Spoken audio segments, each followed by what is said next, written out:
there's a lot of films coming out in the next half of this year. Some of them we're looking forward to, maybe some we're not looking forward to. But let's get into it.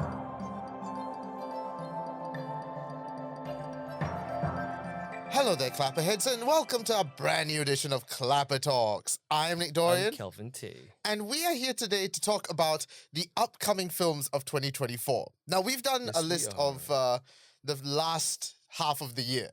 But now we're going to go to the next half of the year because there is some real good-looking films that are coming out that I'm really excited for. For sure. Now, I started first the last time. What's your start? My question for you is, do you want to start with the honorable mentions first, or do you want to just go into the thick of it? Let's start with honorable mentions. That's an interesting way of doing it. Okay. They'll keep people, anticipating for anticipated films. I agree, right? What we're going to do is we're going to start with 2 anticipated films and 3 of the main films that we are really, really looking forward to. Okay. And just FYI, we did not plan ahead. I didn't tell Nick what he's looking forward to. He didn't tell me what he's looking forward to. Yeah. So we might have a couple of films that might clash, but that's okay. I have a strong feeling there might be. Right. Because to be very honest with you, in terms of like blockbuster films, there's not many coming out. Actually, to be fair, there are some. It's just, I think we've gone past the summer blockbuster season. Now we're going slowly into the sort of winter, autumn stage. Okay. Where some of the more, not artsy films, but deeper films are going to come out. I agree. Things like Metropolis, Francis Ford Coppola's film as well. That's coming out as well, which looks really interesting. But it's that type of films that's going to slowly come out. So after this break, we're going to talk about our honorable mentions first.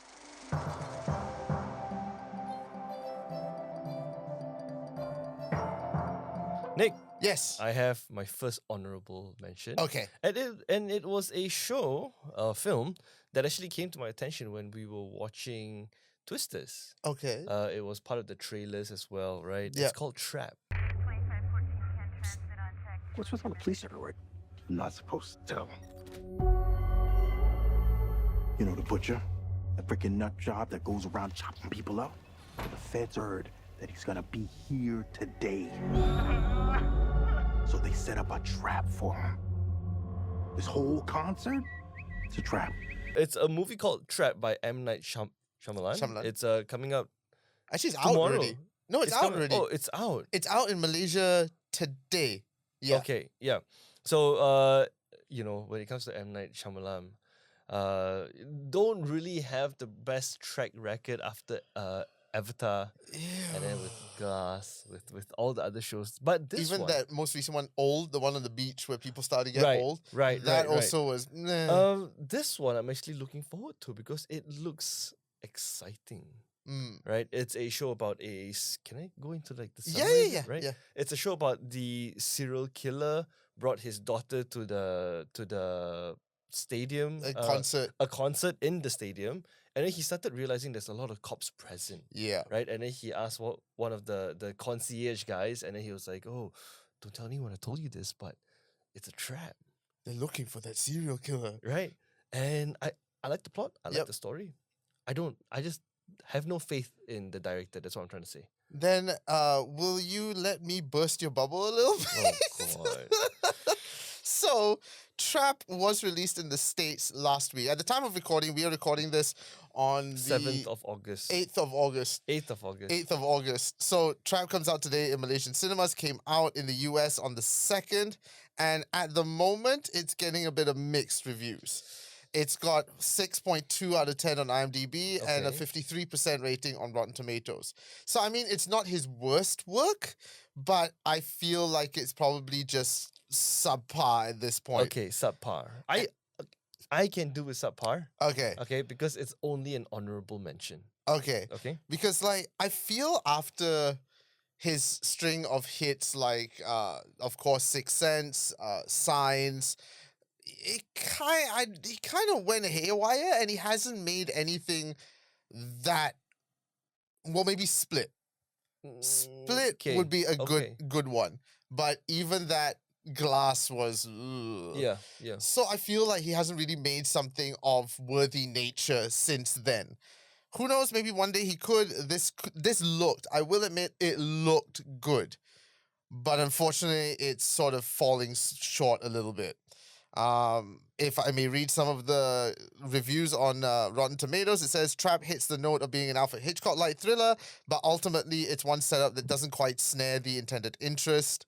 The film rambles and sputters into one of M. Night Shyamalan's most unbelievable and absurd revelations yet, one that is so insanely dumb that it is impossible to suspend belief. Oh man, because what I was looking forward to on this film specifically is the classic Shyamalan's twist, right? But looking at the review, at least I have my expectations managed. Yeah. What's your first honorable mention? Okay, my first honorable mention is not really a mainstream film, and it's quite biased because I love the filmmaker to death. It's called The 4:30 Movie. She is unlike any nun you've ever met, and she's got a secret. How come the nuns were never secret hookers when we were in school? Let's see what's under that wig. Oh, hell no! Say a prayer for Sister Sugar Walls. What? We're definitely seeing that. Now, 4:30 Movie is directed by Kevin Smith. So, Okay. of course, it is very much a Kevin Smith film. You're going to see the usual gang of people. Jason Lee is back, Justin Long. Of course, Jason Mewes is in it as well. And basically, it's set during the summer of 1986. And three 16-year-old buddies spend their Saturdays sneaking into a movie at a local Cineplex.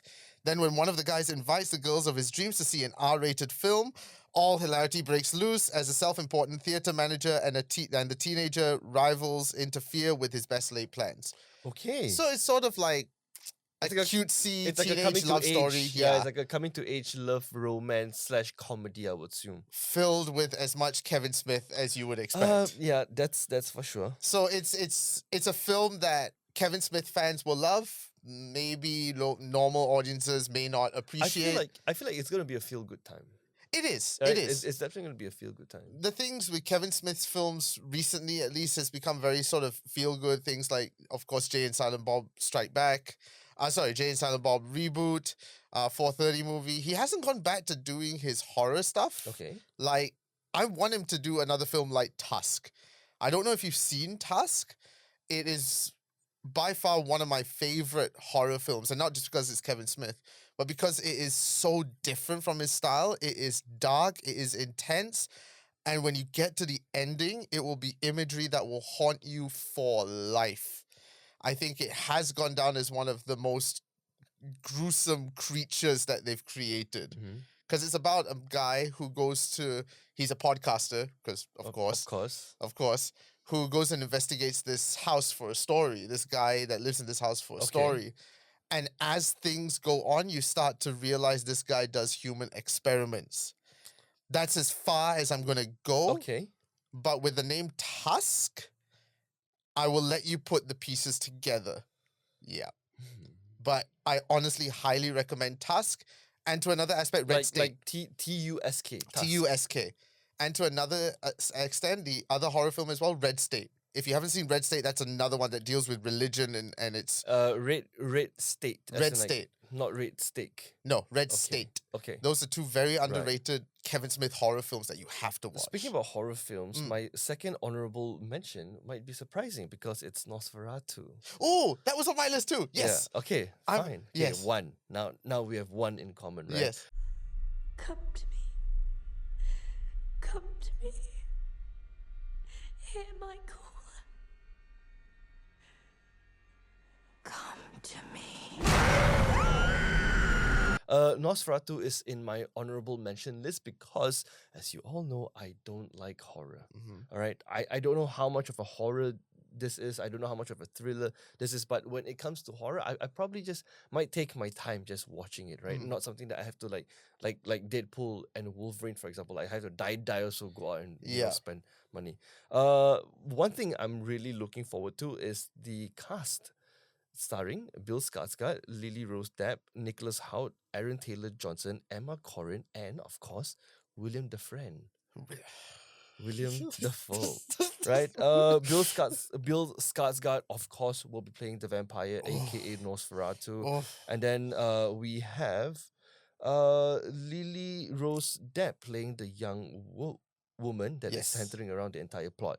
I watched the trailer. It is very enticing. It is very, very interesting. Right? I like the whole grayscale Yeah. pictures as well. Something that I really look forward to. I'm not familiar with Robert Eggers as the director. Okay, no. Robert Eggers. Okay, so if you don't know, for starters, Nosferatu was a film back in 1922. I don't know if you've seen that black and white version, have you? Yes, I The have. original yes, I have. Nosferatu. Yes, I have. Which at the time, and still actually, if you go back and watch it, it is thrilling and horrifying still. Some of the shots that they used were actually quite revolutionary for a 1920s film. Like they were It's very pre-war. Yes. Think about it. It's pre-war. like that image of just his shadow has become an iconic image. Yes. And to believe that and to think that this was a 1920s film that is still very much ingrained in the film and pop culture today, it really tells how impactful this film was. And the fact that they're remaking it is getting me really excited. I'm just worried it's not terrible.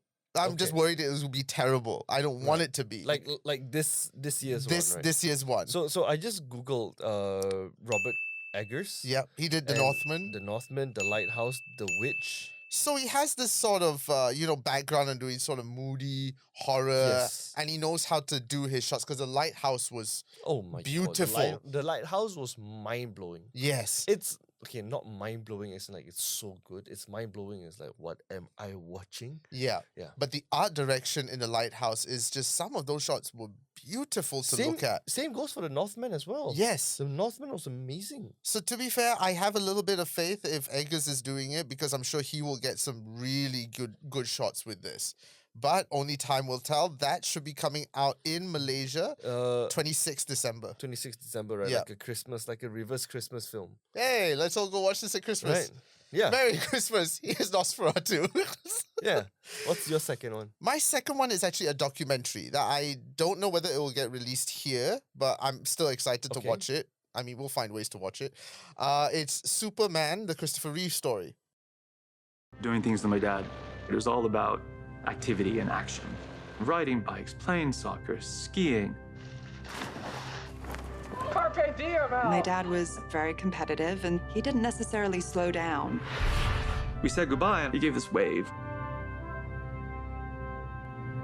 That was the last time I saw him on his feet.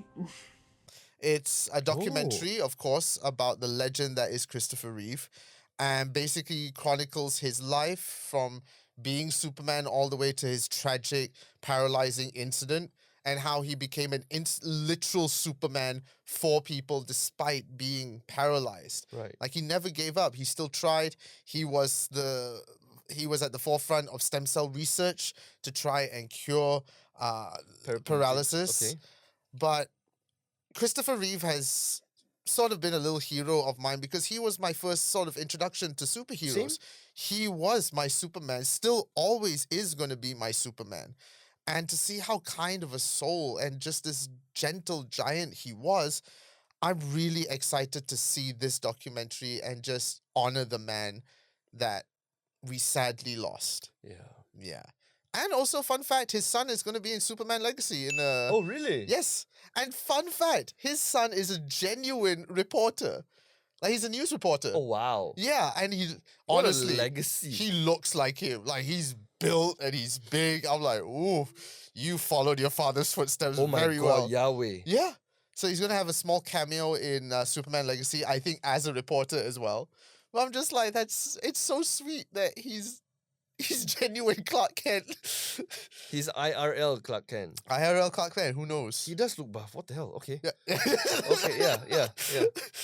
You jealous? Alright. You No, jealous, Kelvin? No. Why would I? Well, it's a very interesting pick, though. I didn't know like documentaries are on the table as well because I didn't even know this was a thing. I think for me, I'm a sucker for documentaries. I'm a real sucker for a good documentary. I'm a sucker for a good mockumentary. Of course. Yeah. What's your favorite mockumentary? Man, you put me on the spot, man. I can't think when you put me on the spot, man. I'll come back to you after. Okay. I'll come back to you. I'll come back to you guys after. Chill. I know mine. It's two of them. It's ridiculous, but it's Tour de Force the one with Andy Samberg and John Cena Okay, and okay. Kit Harington doing this sort of Tour de France thing. And then the other one, I can't remember what it's called, but it's about Andy Samberg and Kit Harington are rival tennis players. And it's this mockumentary ESPN thing about their rivalry. And it goes really out of tangent. Find those if you can, because those are some real fun mockumentaries. We'll just pop it up here somewhere. Yeah, somewhere there. Yeah. Ta-da! Now with the honorable mention out of the way, Yes. shall we go into the grand scheme of the plan? After this break.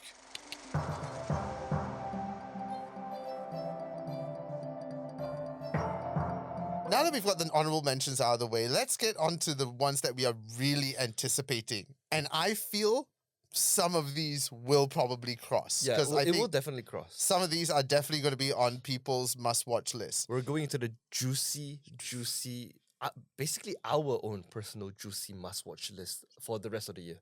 Juice like a piece of meat.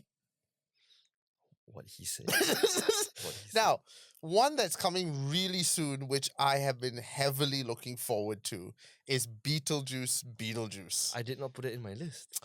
I think that one is a very personal one for me Yes. because It's Tim Burton. and also I love Beetlejuice. Like growing up with Beetlejuice and just I think that was my first introduction to Keaton. I'm not sure whether Batman was, but I have memorable moments with Keaton as Beetlejuice. And for a character that only appears for less than 15 minutes of the film? What, Kelvin? What? I've never watched Beetlejuice before.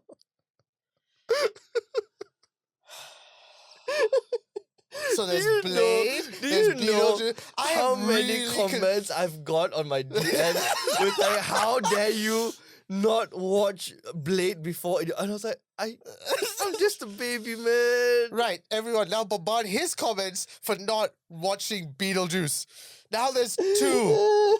Really, I really genuinely think I need to look for a new host now. How can you not have watched Beetlejuice? I feel like a punching bag right now. But yeah, I have no... Listen, we are probably going to be able to go for the press screening of Beetlejuice. So before that, can you please watch Beetlejuice? Good Lord, Kelvin. So I remember when we were watching I think it was Twisters again, right? Yeah.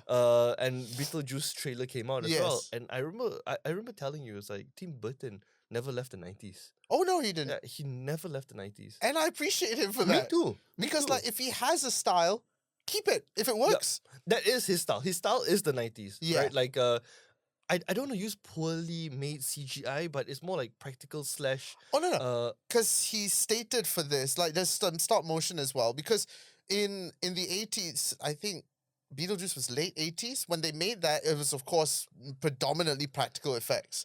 And Tim Burton stated that he wanted to keep that for Okay. Beetlejuice. Because it gives it that same style. I think if he had done Beetlejuice with CGI. So the first film is called Beetlejuice. Yes. The second film is called Beetlejuice. And then the third film, Beetlejuice will really come out. Yes, but I'm hoping they do a third film because when we found out the name for this film, it was very much a case of, are you going to make a third? Because you are clearly alluding to Because it. for someone who never watched Beetlejuice before, I did watch the trailer for the second one, right? And what's the actress's name again? Winona Ryder. Yes, her. She was like, you don't say Beetlejuice 3 times. Yeah. And then the actress for Wednesday, Jenna Ortega. her, she was like, she said it 3 times. Yeah. And then Michael Keaton's Beetlejuice came out. Yes. And I was like, oh shit, it's like Bloody Mary 3 times. Right? Because that's how you get Beetlejuice. You say his name 3 times and he appears. Okay. Now, the first film followed Beetlejuice, who's sort of this quote-unquote demon from hell, kinda. He's a trickster, essentially, who tries to marry Winona Ryder's character. That Okay. was the basis of the first film. Okay. Now, the second film, the basis for that is that 3 generations of the Dietz family, which is Winona Ryder's character, return back to their home to Winter River after an unexpected family tragedy. Still haunted by Beetlejuice, Lydia's life soon gets turned upside down when her rebellious teenage daughter discovers the mysterious portal to the afterlife. When someone says Beetlejuice's name 3 times, our favorite mischievous demon gleefully Right. returns to unleash his very own brand of mayhem.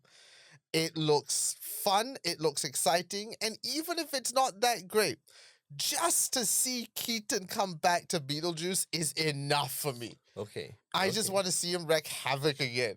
Because he was great as Beetlejuice. In the trailer, he was amazing too, man. Yeah. Go watch the first one, Kelvin. Do you know that What other films haven't you watched? Do you know that I have aliens? Okay, I have a couple of films that I put in the background. Yeah. Like just for white noise or just for like brightness. Okay. One of the films is The Dark Knight. Of course. I have watched The Dark Knight about 28 times now. Okay. Yes. Second one is Alien.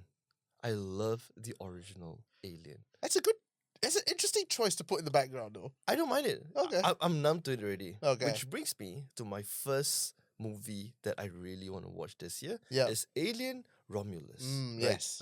It is starring Isabella Merced, Kaylee Spaney, Archie Renault, David Joe. I'm terrible with the name. I'm gonna stop naming the names. I'm gonna butcher everyone's name, right? It has a lot of actors, excluding Sigourney Weaver. Yes. And all of these actors are relatively new actors as well. Yeah. Because just like the original Alien itself, Yes. right? People like the shock factor. But one thing I dislike about Alien Romulus, I think I told you this before, it's the trailer itself. Yeah. Right? Because I feel like trailers nowadays, we're gonna do a whole bloody episode just on trailers itself. Yeah. But I just want to quickly say trailers nowadays kind of spoil the fun factor of going into the film because they already show you and depicted like all of this like surprise factor that might happen in the show. Yeah. Which kind of made me sad because like for films, for a thriller film like Alien, for example, Yeah. I want to go in blind. Yeah. I want to go in not knowing what I'm going into. Yeah. Right? Like the chest burst. The scene, face right? huggers. The face huggers. I don't want to know all that. Like I know it exists in the Alien universe. Yeah. I don't know what goes on in the film itself. You see, I think the art of making a trailer is slowly being lost. And I blame that on the whole... Michael Bay. Not so much Michael Bay. Not so much Michael Bay. But this sort of thing of... this sort of thing that people don't have the time anymore. Yeah, fine. And it's become a very rushed world that everything needs to happen instantly. I hate snappy cuts. So people now no longer want to sit through a trailer where they don't know what's happening. People need to be spoon-fed, unfortunately. Yeah. And if they don't get spoon-fed, they're not going to go and see a film. I might be wrong. This is just my personal opinion, but I feel that's the way it's happening. I mean, I think a clear example is the Deadpool and Wolverine trailers, where actually they barely showed much. But the moment they started to show X-23 and Sabretooth, people are like, oh, you're showing too much now, you're showing too much. Which I agree.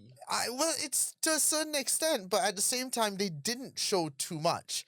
Fine, fair. So make trailers again that do very much with very little that will still entice your audience. I've seen trailers that literally show the entire film from beginning, middle to end in the trailer, and I go, why do I need to watch the film now? Looking at you, Twisters, with the S.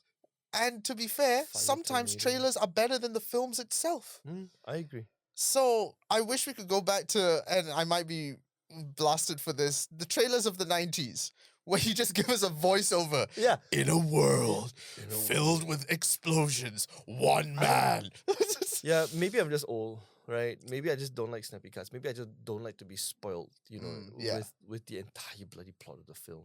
But one thing that I am excited for Alien Romulus, though, is that I can tell that is heavily inspired by the game Alien Isolation. Yes. Which was brilliant. If you're a gamer and haven't played Alien Isolation, I highly suggest you do that. Because it seems to follow the same sort of plot. They're on a space station that's been abandoned, and aliens pop up left, right, and center out of the shadows, and it becomes this sort of very thrilling, sick kind of thing. Yes, and it becomes a survival horror story, which very much sees what Alien Romulus is about.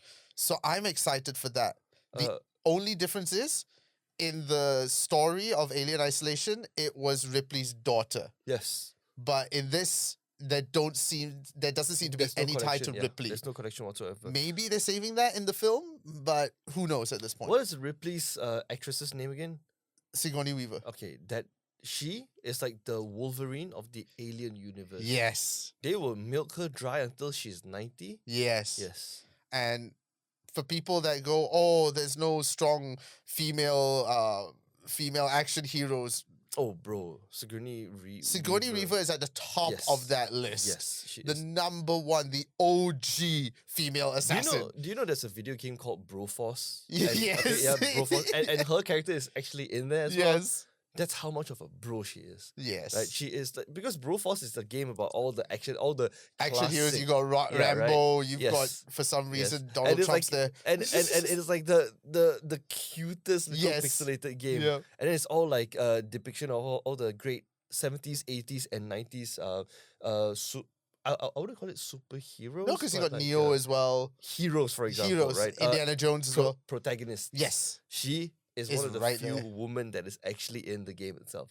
So yeah, Ripley could Yeah. beat everyone up. yes, right. Right. So my next one, which I'll be surprised is not on your list, will be Joker Folie et Deux. Yeah, Is that on your list? yes, it Ah. is. It's my second one.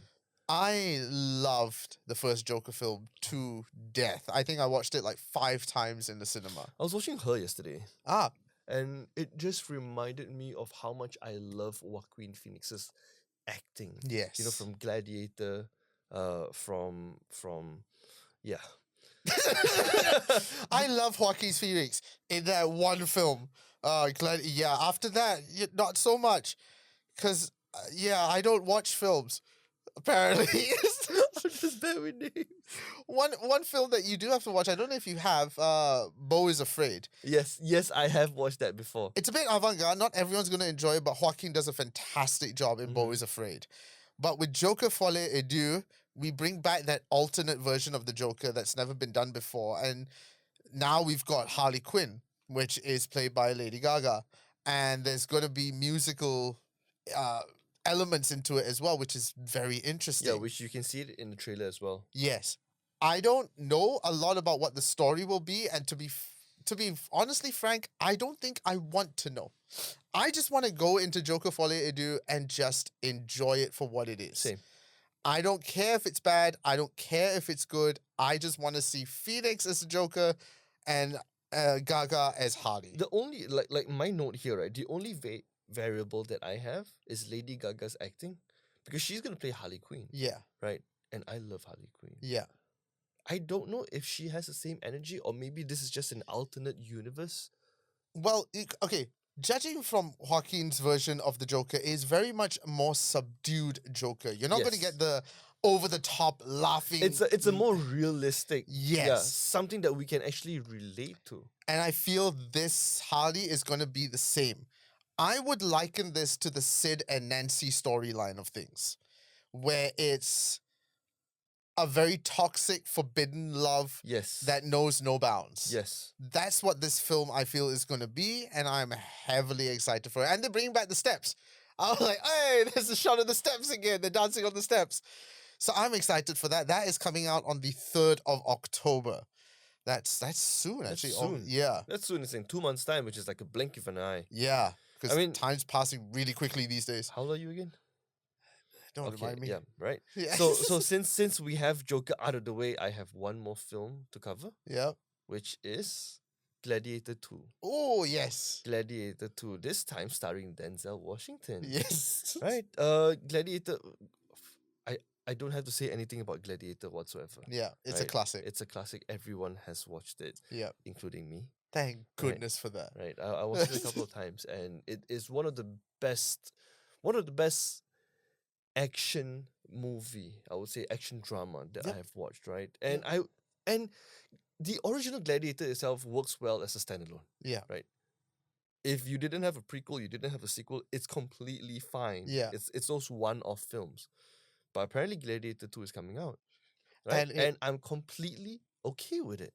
It looks bonkers, and I love it. You've got freaking elephants coming into the Yeah. stadium. No, not like- just elephants. Not just elephants. There was a scene in the trailer where they reenacted the entire ocean battle. Yeah.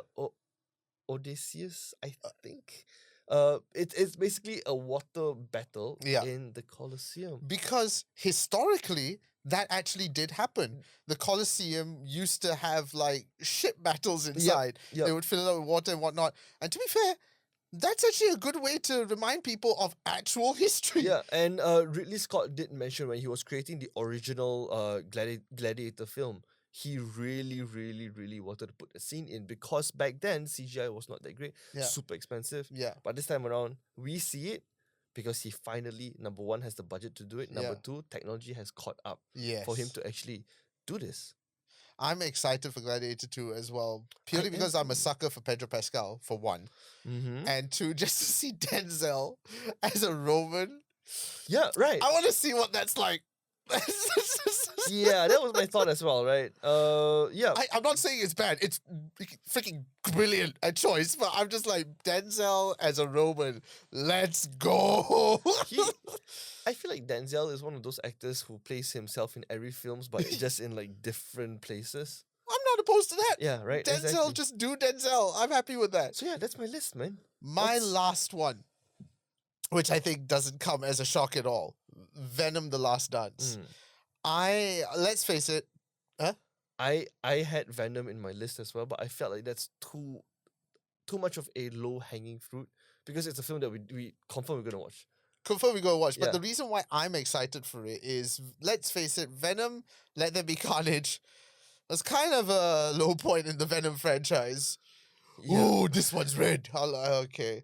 And Woody Harrelson, as a great actor as he is, that's not Carnage. Yeah. He was a bit too, and I'm not being ageist here, he was a bit too old to play Carnage. He was over the top. He was kind of weak at times as Carnage, but it was what it was. It was finally an introduction of Yeah, Carnage. now I that- would have loved for them to keep that for the finale. Now that you reminded me, right, looking at Woody Harrelson's acting for Carnage, I feel like it was bad casting. It was definitely bad casting. It was a weird choice to have Harrelson as Carnage. But thank goodness they changed his hairstyle, because at the post-credit scene Oh my god! of Yeah, the first oh my, Carnage, he had the Oh my comic God. accurate sort of afro perm Yeah, orange yeah, hair, yeah. and I was like, this does not fit on Harrelson's face at all.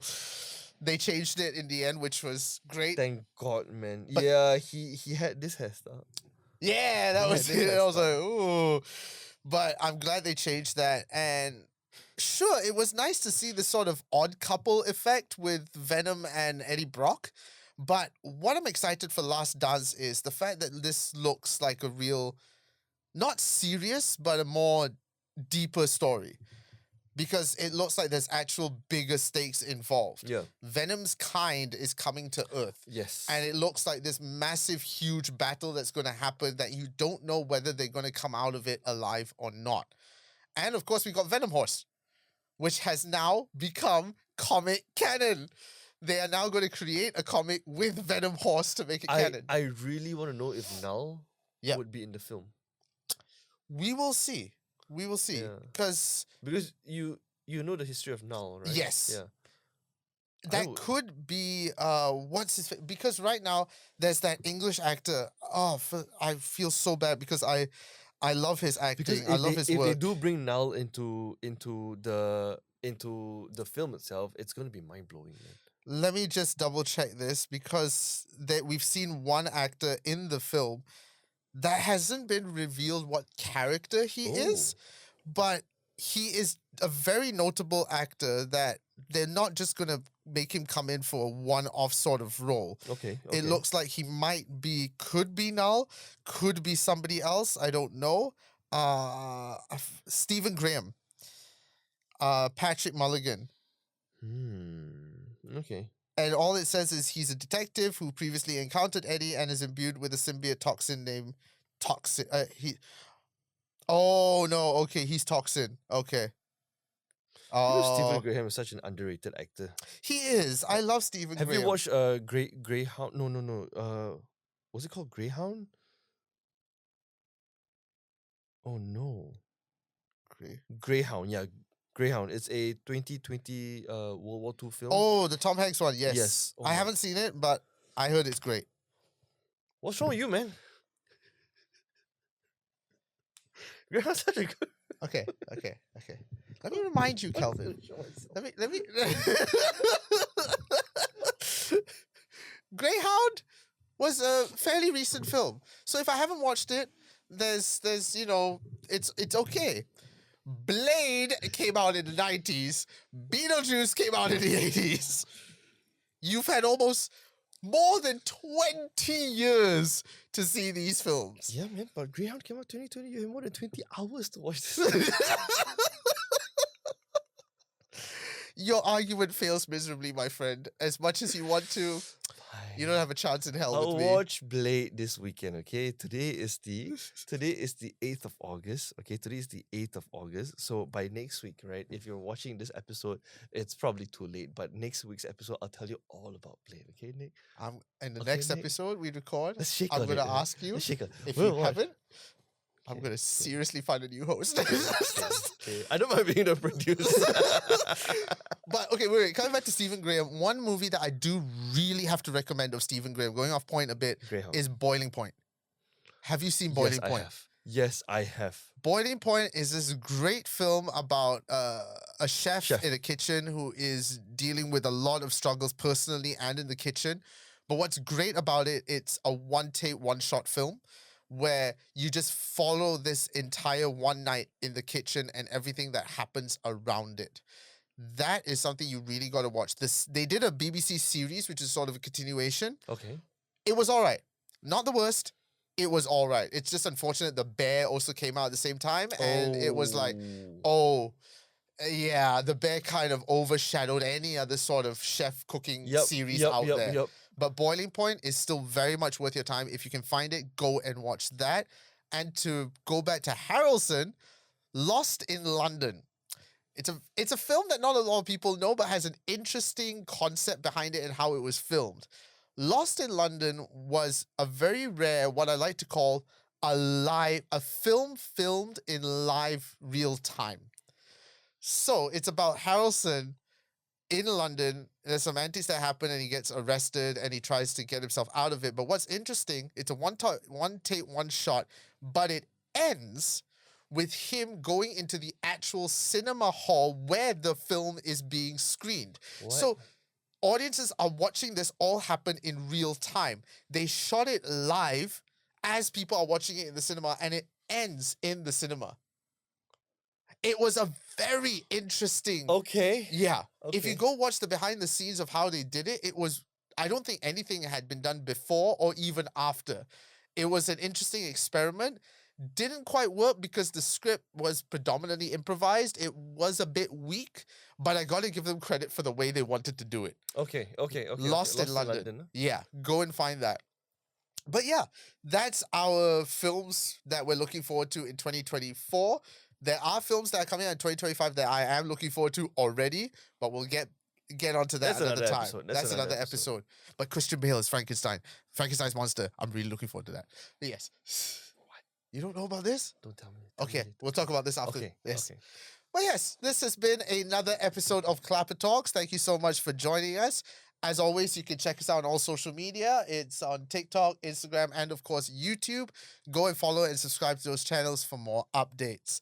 I am Nick Dorian. I have not watched Beetlejuice. And where can they find you at RRP? At RRP Malaysia. There we go. I'm Nick Dorian. I have not watched Blade. Shall we just rename you that from now on? I have not watched Blade until you actually do watch Blade. I got feelings so much. Keep watching the movies. Bye.